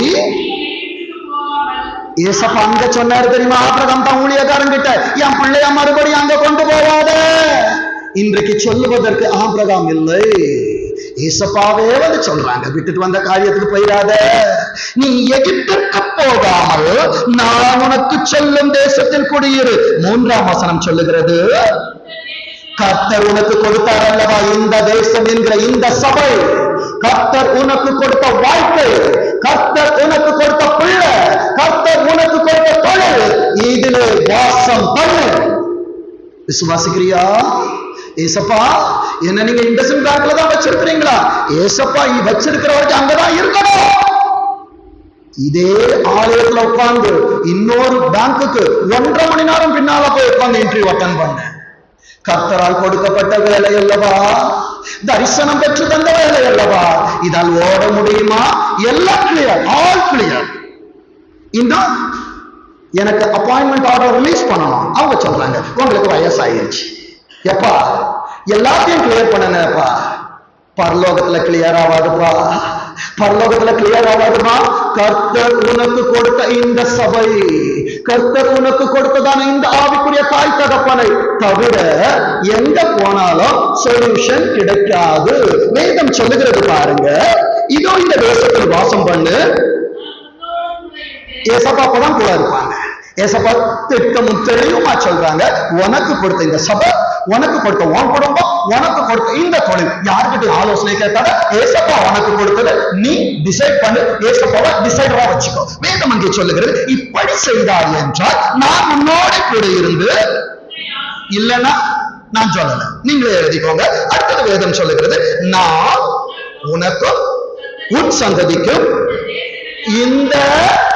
இந்த தேசமா தேசங்களா. அப்போ ஏசப்பா உன் கையில ஒரு தொழிலை கொடுத்திருக்கிறாங்கன்னா, பலிபீடத்தில் இருந்து சொல்லுகிறேன், இன்னும் அநேக தொழில்களை உன் கரத்தில் கொடுக்கும்படியா கர்த்தர் இந்த வனாந்திரத்திலே உன்னை அனுமதித்தார். விசுவாசிக்கிறீங்களா? உன் பிரச்சனையில டார்கெட்டை நீ அச்சீவ் பண்ணலன்னா, இதை காட்டிலும் மேலான டார்கெட்டை நீ அச்சீவ் பண்ண வேண்டும் என்பதற்கு கர்த்தர் இந்த பெரிய டார்கெட்டை உன் கரத்திலே கொடுத்தார். விசுவாசிக்கிறீங்களா? நம்ப முடியல, கர்த்தர் செய்வார், கர்த்தரின் கரம் செய்து முடிக்கும். என் அன்பு தேவ பிள்ளையே, வேதம் சொல்லுகிறது, இந்த தேசங்கள் யாவையும் தந்து நிறைவேற்றுவேன் என்று சொன்னவர் உன் கரத்தினால் வாக்கினால் உரைத்ததை உன் கரத்தினால் கர்த்தர் நிறைவேற்றுவார். ஆமென் என்று சொல்ல வேதம் அங்கே சொல்லுகிறது. 12ஆம் வசனம், ஈசாக்கு எந்த தேசத்துலப்பா? எந்த தேசம்? ஏசப்பா சொன்ன தேசம். என் காணிக்கைய தசம பாகத்தை நான் வேற எங்கே அனுப்ப கூடாது. மற்றவர்களுக்காக நான் ஜெபிப்பதை காட்டிலும் மனைவிக்கு ஜெபிக்க மாட்டாங்க, கணவனுக்கு ஜெபிக்க மாட்டாங்க, வேலைக்கு ஜெபிக்க மாட்டாங்க, பிள்ளைக்கு ஜெபிக்க. ஆண்டவரே, உலகத்தை கலக்குகிற அந்த ஊழியக்காரனை ஆசீர்வாதம். அவனுக்கு யாருன்னு கூட தெரியாது. ஏன்னா நாங்கள் உலகத்தை கலக்குகிறோம். ஆண்டு முதல்ல வீட்டை கலக்கு, அங்கே அற்புதத்தை பா. என் அன்பு தெய்வ பிள்ளையே, தெள்ள தெளிவாய் வேதத்திலே அடிக்கோடிட்டு காண்பிக்கிறேன். ஆதியாகமம் 26:12, ஈசாக்கு அந்த தேசத்திலே கர்த்தர் உனக்கு கொடுத்த சபைக்காய் செவி, ஊழியக்காரனுக்காய் செவி, உன் குடும்பத்துக்காய் செவி, உன் பிள்ளைக்காய் செவி, உன் கையின் பிரயாசத்துக்காய் செவி, அங்கே விதையை விதை. யாரிடத்துல உன் பணத்தை விரயம் பண்ணாத. பண்ணி கொண்டிருக்கிற படியினால இன்னைக்கு அநேக லீக்கேஜ பார்த்துட்டு இருக்கிற இன்னைக்கு ஒட்டிரு. ஏசப்பா இன்னும் நான் பண்ண மாட்டேன், அறியாமையா பண்ணிட்டேன், இன்னைக்கு என்கிட்ட பேசுறீங்க. என் தொழுவம் இருக்கிறது, என் ஊழியக்காரன் இருக்கிறார், என்னை நம்பி கொடுத்த என் மனைவி இருக்கிறார், என் பிள்ளைகள் உண்டு. எனக்காய் தோல் கொடுக்க ஒரு மாடனை போல என் மனைவி பிள்ளைகள் இருக்கிறார்கள். எனக்காய் பின்ன முன்னால் தாங்கி செபிக்க சபை உண்டு. இதை அறியாமல் நான் இனி ஓட மாட்டேன் ஆண்டவரே, நான் ஓடிக்கொண்டிருந்தபடியினாலே சபையை முன்பாக வைக்காம, ஏசப்பாவை முன்னால வைக்காம, என் குடும்பத்தை முன்னால வைக்காம பின்னால நான் திரும்பி பார்த்தேன். என் ஆசீர்வாதத்தை நான் தான் ஆக்கினேன். ஆனா நான் கிருபையின் காலத்தில் வாழ்கிறேன். கர்த்தர் என் மேல் மனதுருகுவார். இப்ப சொல்லுங்க, நான் இந்த தேசத்திலே என் விதையை விதைப்பேன். வலதுகரத்தை உயர்த்தி சொல்லுங்க, எல்லாரும் வலதுகரத்தை உயர்த்தி சொல்லுங்க. ஏசப்பா, நீங்க எனக்கு கொடுத்த இந்த சபையில நான் விதை விதைப்பேன். எனக்கு கொடுத்த என் குடும்பத்திற்காக நான் விதை விதைப்பேன். என் எதிர்காலத்திற்கு என் பிள்ளைகளுக்காக விதை விதைப்பேன். இதை தவிர நான் யாருக்கும் கொடுக்க மாட்டேன் ஏசப்பா. இது சேகரிக்க வேண்டிய நாட்கள், கர்த்தர் எனக்கு புத்தி புகட்டுகிற நாட்கள். என் அன்பு தேவ பிள்ளையே, 13ஆம் வசனம் சொல்லுகிறது, இதை நீ செய்வாய் என்றால். வாசிங்க. எப்ப ஐஸ்வர்யனாக முடியும் தெரியுமா? வான் தேசத்துல வித வெளியே போய் விதைச்சிட்டு இன்னொருத்த நிலத்துல விதைச்சிட்டு அங்க வராது. உனக்காய் உன் மனைவி காத்து கொண்டிருக்கிறார், உன் பிள்ளை காத்துக்கிறான். ஆனா நீ மற்ற நிலத்தில் விதைக்கிறாய். உன் நிலத்தில் காஞ்சொறி மூடினது, அதன் கற்றுவர் இடிந்து கிடந்தது. இதை கண்டு சிந்தனை பண்ணின ஏசப்பா உன்கிட்ட திட்டமும் தெளிவுமா பேசுறாங்க. உன் தொழில், உன் குடும்பம் உன் கையினால் இடித்து போடாது, உன் கையினால் இடிச்சிடாதே. ஆசீர்வாதங்களை பார்க்க வேண்டிய ஸ்தலம், அநேகருக்கு ஜீவ ரட்சணை செய்ய வேண்டிய இடம். கர்த்தர் உன்னை அனுப்பின நோக்கங்களை என் அன்பு தேவ பிள்ளைகளே, அகித்தோப்பேரிடத்தில் ஆலோசனை கேட்காதே, சன்பல்லாத்தினிடத்தில் ஆலோசனை கேட்காதே, கர்த்தரிடத்தில் உன் ஆலோசனைகளுக்கு. என் அன்பு தேவ பிள்ளைகளே, நீதிமொழிகளிலே கர்த்தர் ஒரு வார்த்தையை பேசுவதை ஆராதனையில் வெளிப்படுத்துவார் என்றால், எதிர்காலத்திலே நீ செய்ய வேண்டிய காரியங்களை கர்த்தர் உனக்கு வெளிப்படுத்தி கொண்டிருக்கிறார். தேவனோடு போராடாத, தேவனோடு போராடாத, அவரோடு போர் செய்ய நினைக்காத. ஏசப்பா சின்ன பிள்ளைக்கு புத்தி சொல்றது போல புத்தி சொல்றாங்க. ஏசப்பாவோட அடி பலமா இருக்கும். அவர் செல்லமா உன்னை கூப்பிடும் போது, ஏசப்பா நான் தெரியாம பண்ணிட்டேன், இனி நான் பண்ண மாட்டேன்னு சொல்லிட்டு ஏசப்பாவோட பாதத்துல விழுந்து, அவர் பாதத்துல விழுந்து ஓயாம முத்தம் செய். சங்கீதத்துல 2வது அதிகாரம் 8வது வசனம் சொல்லுகிறது, அவருடைய கோபம் இன்னும் கொஞ்ச காலத்துல பற்றி எரியும். ஆண்டவரே, என் ஊழியத்துல, என் சபையில, ஆண்டவரே, என் தொழில, என் பிள்ளைகள் வாழ்க்கையில, என் கையின் பிரயாணத்துல கோபம் எரியக்கூடாது. அது எரியக்கூடாது என்றால் அவர் பாதத்தை ஓயாமல் முத்தம் செய், அவர் பாதத்தை ஓயாமல் முத்தம் செய். மரியா தன்னை விட்டு எடுபடாத நல்ல பங்கை தெரிந்து கொண்டது போல சபையே, இன்றைக்கு அநேக குடும்பங்கள் இல்லாமல் இருந்தால் உன்னை கர்த்தர் உள்ளே ஏன் கொண்டு வந்தார் தெரியுமா? நீ நல்ல பங்கை தெரிந்து கொள்ள வேண்டும் என்பதற்காக. உன் கூடாரத்திலே அந்நிய சத்தங்கள் கேட்கக்கூடாது. கர்த்தர் சபைக்கு கொடுத்த வார்த்தை என்ன தெரியுமா? யாரோடு உன் கூடாரங்கள், இஸ்ரவேலே உன் வாசல்கள் யாரோடு? அழகானவைகள், அதை அழுக்காக்கிறாது, அழுக்காக்கிறாது, அழுக்காக்கிறாது. மறுபடியும் ஈசோப்பினால் கழுவ முடியாது.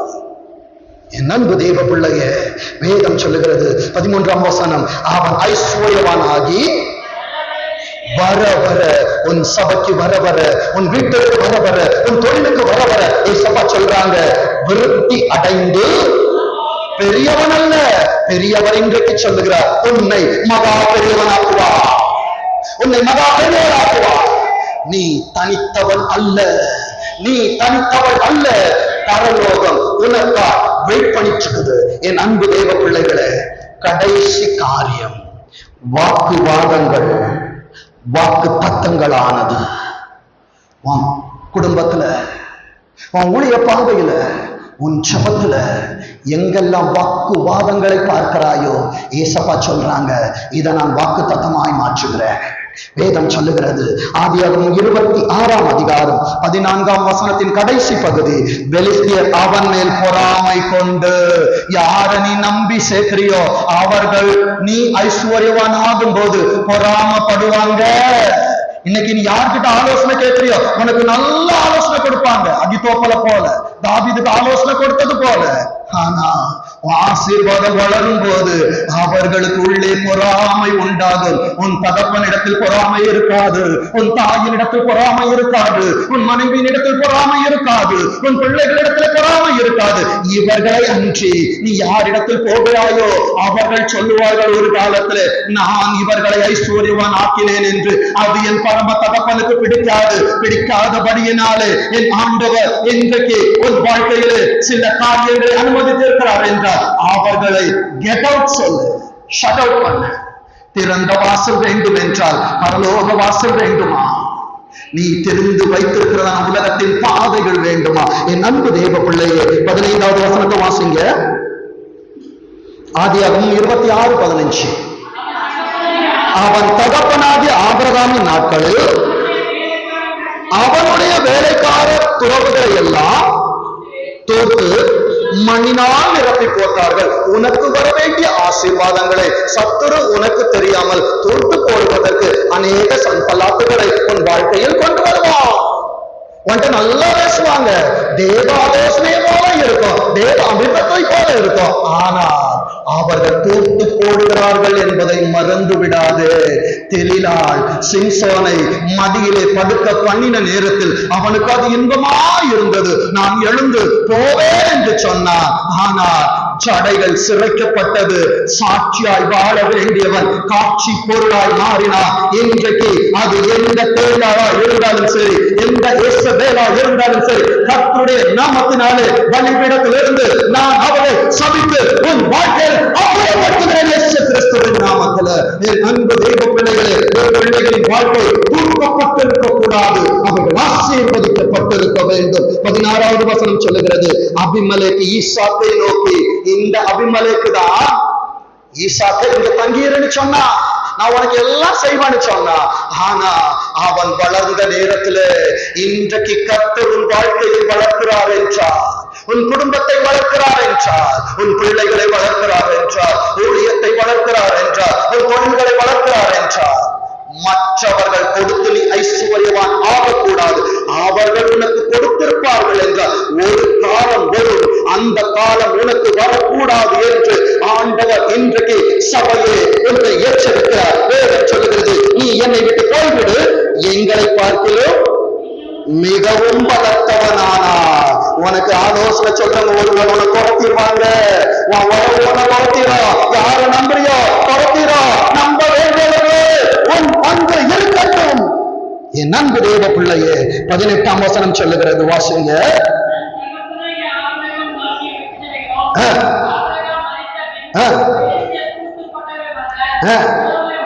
மறுபடியும் நன்றாக கவனிங்க, மறுபடியும் நீ கட்டப்படுவார். கர்த்தர் கட்டுகிறார், சன்பல்லாத்துகளை விரட்டுகிறார். என் அன்பு தேவ பிள்ளையே, நான் சொன்ன காரியங்களை தவிர்த்து உன் வாழ்க்கையில உன் கையின் பிரவாசங்களிலே அந்நிய நுகர் இருக்கும் என்றால் அவை வெளியே தள்ள எத்தனை கோடிக்கான டிரான்சாக்சனா இருக்கட்டும் சொல்லி மறுபடி உன் கையினாலே தோண்டி தகப்பன் அவைகளுக்கு இட்டுள்ள பெயர்களின்படியே அவைகளுக்கு பேரிட்டார். ஆதாம் அன்னைக்கு வச்ச பேரு இன்னைக்கு வரைக்கும் மாற்ற முடியல. ஏதோவா ஈரேன, ஏதோவா ஈர பிரதரை கேட்டா சொல்லுவாங்க, அல்பா ஒமேகான்னா அது என்னதான் யாரால மாற்ற முடியாதுங்க. மிஸ்பானா மிஸ்பானா. ஆபிரகாம் வைத்தது, தகப்பன் கொடுத்தது மனிதனால் மாற்ற முடியாது, மனிதனால் இறக்க முடியாது. வேதம் சொல்லுகிறது 19ஆம் வசனத்துல, ஈசாக்கினுடைய வேலைக்காரர் பள்ளத்தாக்குல வெட்டுறாங்க. அர்த்தம் என்ன தெரியுமா? ஈசாக்கே நீ வேலை செய்யணும், ஆனா நீ வேலை செய்யாம இன்னொருத்தர் வேலை செய்வாங்கன்னு எதிர்பார்க்கிற, அது ஏசேக்கா ஆயிரும். வேதம் சொல்லுது, ஈசாக்குடைய வேலைக்காரர் பள்ளத்தாக்கில வெட்டி அங்கே சுரக்கும் நீரூற்றை கண்டார்கள். 20ஆம் வசனம், தேடுவார் மெய்ப்பர் இந்த தண்ணீர் தங்களுடையது என்று சொல்லி ஈசாக்குடைய மெய்ப்பரோடு வாக்குவாதம் பண்ணினார்கள். ஏன் தெரியுமா? உன் கையின் பிரயாசத்தை நீ சாப்பிடணும், உன் வேலை சொல்ற நீ ஓடணும், உனக்கான காரியத்தை நீ செய்யணும். மற்றவர்களை செய்வாங்கன்னா நீ செய்வது போல் அவர்கள் செய்ய மாட்டார்கள். என் அன்பு தேவ பிள்ளையே, அவர்கள் தங்களுடைய வாக்குவாதம் பண்ணினபடியால் அந்த துறவிற்கு ஏசேக்கு அடுத்தது 21 வேறொரு துறவு. அப்பயாவது அறிவு வந்ததா ஈசாக்கு? இல்ல. ஏசப்பாட்ட கேட்டானா இல்ல, வேலைக்காரரை அனுப்புகிறான். இன்னொரு துறவை தோண்டினாங்க. நீ தோன்ற இடையெல்லாம் ஆசீர்வாதம். ஏனென்றால் நீ கர்த்தரால் ஆசீர்வதிக்கப்பட்டவர், நீ கர்த்தரால் ஆசீர்வதிக்கப்பட்டவர். ஆனால் வாக்கு தத்தங்கள் இல்லை. வாக்கு தத்தத்தை சுதந்திரிக்கிறவன் வாக்கு தத்தத்தை யாருக்குமே டிரான்ஸ்பர் பண்ண மாட்டான்.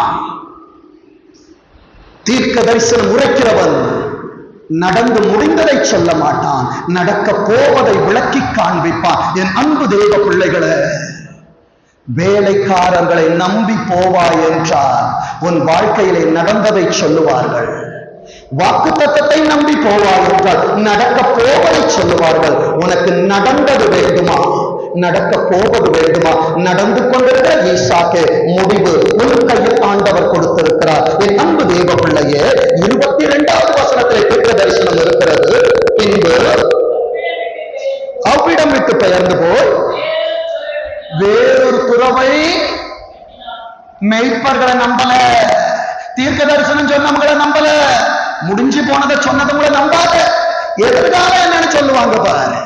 உன் சபையில உன் எதிர்காலத்தை குறித்து பேசப்படும், அங்கே உன் பங்கு இருக்கட்டும். என் அன்பு தேவ பிள்ளையே, வேதம் சொல்லுகிறது, பின்பு அவ்விடம் விட்டு பெயர்ந்து போய் வேறொரு துறவை வெட்டினா. இப்ப ஏன் வாக்குவாதம் வந்ததுன்னு தெரியுதா? என் வாழ்க்கையில, என் குடும்பத்துல, என் தொழில நல்லா இருந்ததுல ஒரு பிரச்சனையை ஆண்டவர் கேட்கிறார் என்றார். கர்த்தர் உன்னை விட்டு சில லோத்துக்களை பிரிக்க வேண்டும் என்று நினைக்கிறார். அந்த லோத்துக்கள் பிரிந்தால்தான் ஆபிரகாமே, கர்த்தர் உனக்கு 4 திசைகளில் ஆசீர்வாதத்தை காண்பிப்பார். 4 திசைகளிலும் ஊழியம் பரவும், 4 திசைகளிலும் உன் குடும்ப ஆசீர்வாதம் பெருகும், 4 திசைகளிலும் உன் கையின் பிரயாசங்கள் பெருகும். லோத்தை வச்சுட்டு நினைச்சீங்கன்னா லோத்து போற வரைக்கும் அவனும் உப்பு தூளாக்கிதான் இருப்பான், உன் கூட இருக்கிற உப்பு தூளா மாற்றிக்கிட்டு தான் இருப்பான். நன்மை தெய்வ பிள்ளை, வேதம் சொல்லுகிறது. அப்பொழுது அவன், இப்ப சொல்லுங்க, என் ஊழியத்திலே நான் பலுகும்படி, என் குடும்பத்திலே நான் பலுகும்படி, என் தொழிலே நான் பலுகும்படி முடிஞ்சத ஒருத்தங்கிட்ட சொல்லி அவன் உன்கிட்ட சொல்லி இத கேட்பனா உப்பு தூள்தான் இருக்கும். காலையிலே ஆண்டவர் அழகாய் காண்பித்தார். நீதிமொழிகள் 6 இதை கோடிட்டு பார்த்தால் எதிர்காலத்தை கர்த்தரின் கண்களுக்கு முன்பாய் காண்பிப்பார் என்பதை நீ விசுவாசிப்பாய் என்றால் இப்ப சொல்லு, என் கையின் பிரயாசத்திலே பலுகும்படி. இப்ப சொல்லுங்க, இப்பொழுது சபையே சொல்லுங்க, இப்பொழுது இவ்வளவு நடந்ததை விட்டு இப்பொழுது கர்த்தர் நமக்கு இடம் உண்டாக்கினார் என்று சொல்லி அதற்கு ரகவோ என்று பெயரிட்டார். கரங்களை கட்டி ஏசாக்கு இல்ல, சித்தனா இல்ல, இது ஒண்ணு அழிச்சிடும். ஏசப்பா உனக்கு இந்த சாட்சியின் கூடத்துல, இந்த விஸ்வாசத்துல உனக்கு தராங்க. வாழ்க்கையில கர்த்தர் உனக்கு கொடுத்தது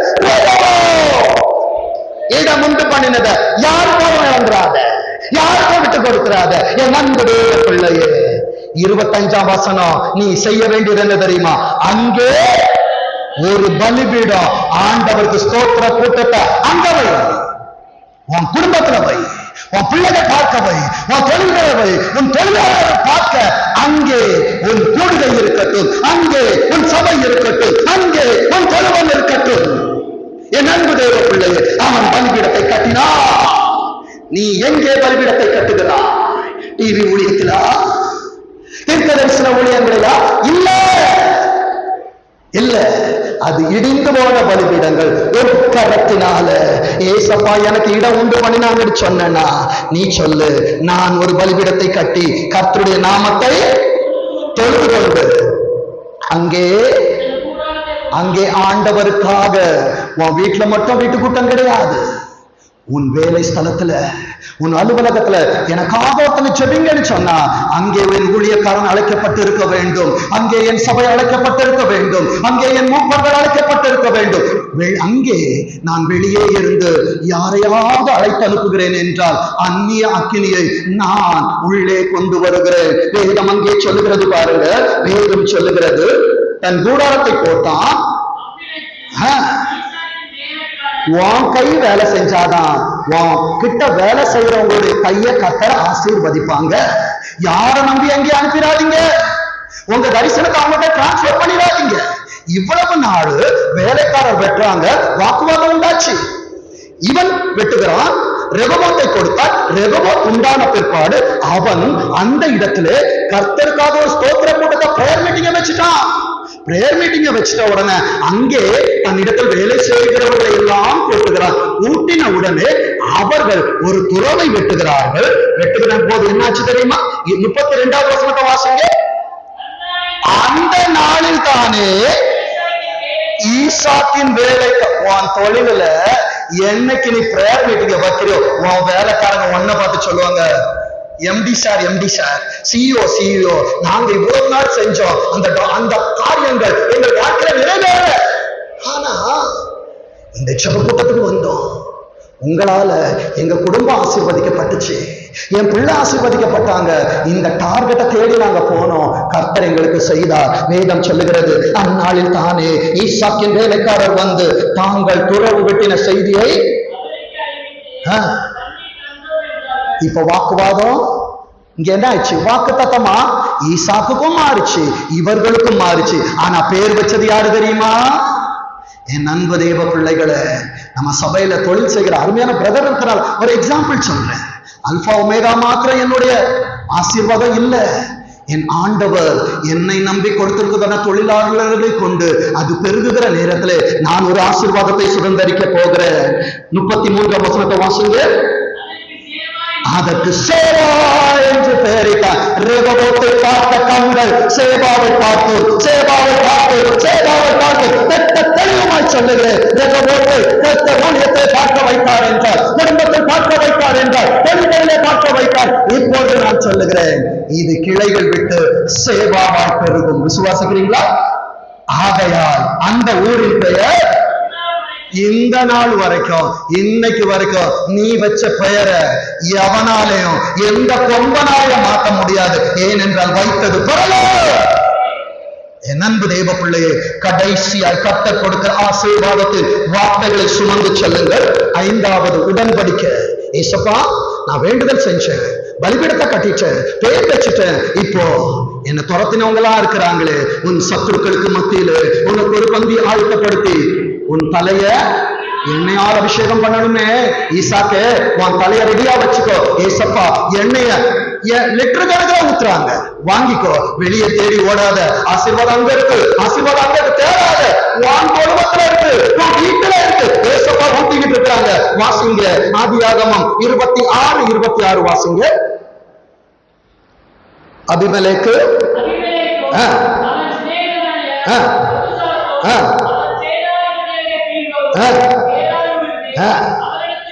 யார் துரத்துனானோ இன்னைக்கு அவனா ஏசப்பா கொண்டு வராங்க. யாரு நீ அழிஞ்சு போவன்னு சொல்லுவா? அவர்கள் கண்களுக்கு மத்தியில் கர்த்தர் இன்றைக்கு உன்னை மேன்மைப்படுத்துகிறார். வேதம் சொல்லுகிறது பாருங்க, 27வது வசனத்தில் சொல்லுகிறார். இந்த கேள்வியெல்லாம் வந்திருக்குல்ல உங்களுக்கு? இந்த கேள்வியெல்லாம் கேட்டுட்டு தானே சபைக்கே வந்திருக்கிறீங்க. உங்க ஜெப நேரத்துல இந்த கேள்வியெல்லாம் ஏசப்பாட்ட கேட்டீங்கல்ல, ஏன் என்னிடத்தில் வந்தீர்கள்?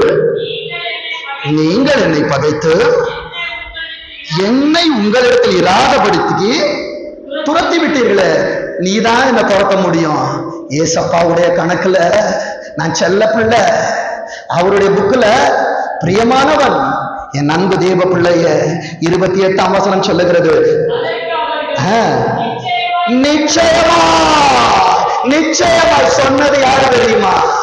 எந்த உலகத்துக்கு நோ சொன்னியோ இன்னைக்கு அந்த உலகம் ஒன்ன தேடி வந்து சொல்லும், நிச்சயமாய் கர்த்தர் உம்மோடு கூட இருக்கிறார், நிச்சயமாய் கர்த்தர் இந்த ஊழியத்தில் இருக்கிறார், நிச்சயமாய் கர்த்தரின் குடும்பத்தில் இருக்கிறார், நிச்சயமாய் கர்த்தரின் தொழிலில் இருக்கிறார், நிச்சயமாய் கர்த்தரின் கையின் பிரயாசங்களில் இருக்கிறார் என்று கண்டோம். 29 நீர் கர்த்தரா ஆசீர்வதிக்க தக்கவராமே. இப்ப சபையே சேர்ந்து சொல்லுங்க, நாங்கள் கர்த்தரா ஆசீர்வதிக்க தக்கவர்கள், நாங்கள் கர்த்தரா ஆசீர்வதிக்க தக்கவர்கள். என்னோடு போராடினவர்கள் தேடிய காணாதிருப்பார். அவர்கள் உனக்கு விரோதமாய் எழுப்பினார்கள், கர்த்தர் அவர்களை உன் பட்சமாய் கொண்டு வரும். நீங்கள் இப்போது இருப்பதை பார்த்து 1000 மடங்கு அதிகமாக கர்த்தர் உங்களுக்கு சொல்லியபடி இந்த ஆராதனையில கர்த்தர் கர்த்தர் உங்களுக்கு வாக்குத்தத்தம் செய்தபடி உங்களை ஆசீர்வதிப்பார். ஆக ஆக ஆமென் ஆமென் ஆமென். கர்த்தர் உங்களை ஆசீர்வதிப்பாராக.